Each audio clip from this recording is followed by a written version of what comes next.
Yes, before the break we were talking about democracy, and true democracy means there should be gender equality, Sama. That's your pet favorite topic. Definitely. Because if there's democracy in a country, that means both men and women in that country must be equal. Then, if not, there is no democracy. If there's only one powerful party, it's actually a dictatorship. It's not a democracy. So that's why we need to promote the concept, the ideology of gender equality. So it is this dictatorship in the home that is causing, you said, the power dynamics. It could be society, it could be the home, it could be the community, it could be the state also. If you take the state, if laws are discriminatory towards women, then it's not a proper democracy. If you take the community, if a woman can't walk on the road and feel safe, be safe, it's not a proper democracy. If you are raped at home, if you are sexually harassed at home, if there's domestic violence at home, how can that be considered? Rights are not upheld in the house. Exactly, it's not a democracy. Absolutely. Yes. I mean, even if you take the institutions such as, which is supreme, say parliament or any institution, if there isn't a gender balance in those institutions, then there is no.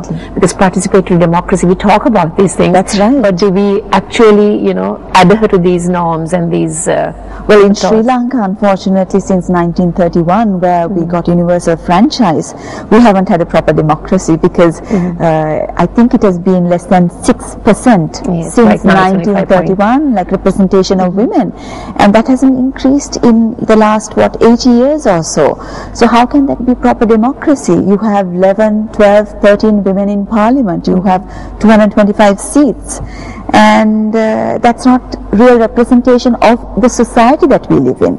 We have so the kind of work you do, how does it promote women in the decision-making realm? Right.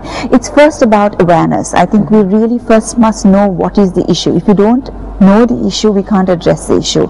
It's about saying you have the right to do these things under the constitution, under our law. It's about awareness first. Then also, when you know about it, you have to act about it. So we talk about equal participation of women. We encourage women to participate by giving them certain trainings, giving them the knowledge that they need to stand up for elections, whether it's at the local government or at the parliament level. So it's awareness and action. That's the kind of work that women's organizations in Sri Lanka are doing. There's also a lot of research work that's been done about the advantages. In your opinion, because you've been working on these issues, where is the stumbling block? Where is the barrier? It is who is stopping women from moving forward? I think you can't just pinpoint at one stumbling block. I think there's a whole host of things that are being a barrier for women being represented in parliament and local government. One is, of course, I think the negative aspects of our culture. Culture has lots of positive things. It's the mindsets and the attitudes. It's the mindsets and attitudes, the dual roles that women have to play. Sometimes they're burdened so much with the work at home that they have no opportunities to go out and do anything else. It could be the violence, it could be the electoral system, the kind of system that we have now, where it takes a lot of money, it takes a lot of resources that we may not have, women may not have access to. The prevailing I think it's character assassination, gun culture. Definitely. It's a whole array of things that would prevent a woman from. Definitely. You can't just say it's one thing. Women may want to go, they may not have resources, they may not have know the way to go about doing it. Women take part in rallies, and when it comes to going from house to house, they take part in all of that. But when you have been in the forefront of political. I mean, you have been a political activist with regard to. You come from a political background. Fortunately or unfortunately. Your father was a former minister, and I remember at every election, you and your sisters, your brother is a politician. That's right. Whether it's your father, whether it's your brother, it is the women in the Rajakarna household that's in the forefront, doing the campaigning. But none of you have come forward. Yeah. So what does that tell society?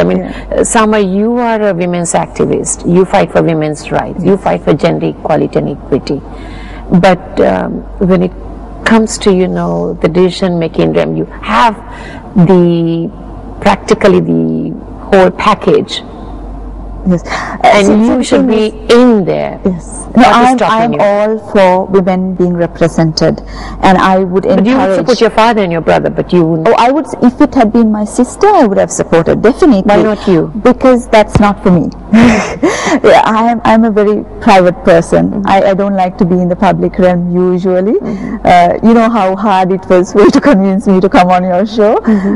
So yes, that's another story. I must say, this is a woman who is working for women and women's activities and empowering women. But to come on a show like this, but without coming on a show like this and talking about what needs to be done, encouraging people, doing the kind of advocacy that we have to do, how will we change the mindset? I'm taking a step now. I came on to a show. Happy. Yes, I'm taking a step now. I think yes, it's important. I'm hoping that you'll take another step, further. No, that will never happen because I'm a very private person, Rosie. I like my privacy too much, and I know what being in the public eye is because of the experiences I've had with You're not so private when it comes to elections. By the in the past, your father, we miss him terribly, or your brother. Then you're like, you're very vociferous and it's a very short duration of time. I don't want to be in the public eye for such a long time because if you do just during elections, helping your brother is just that's a different thing.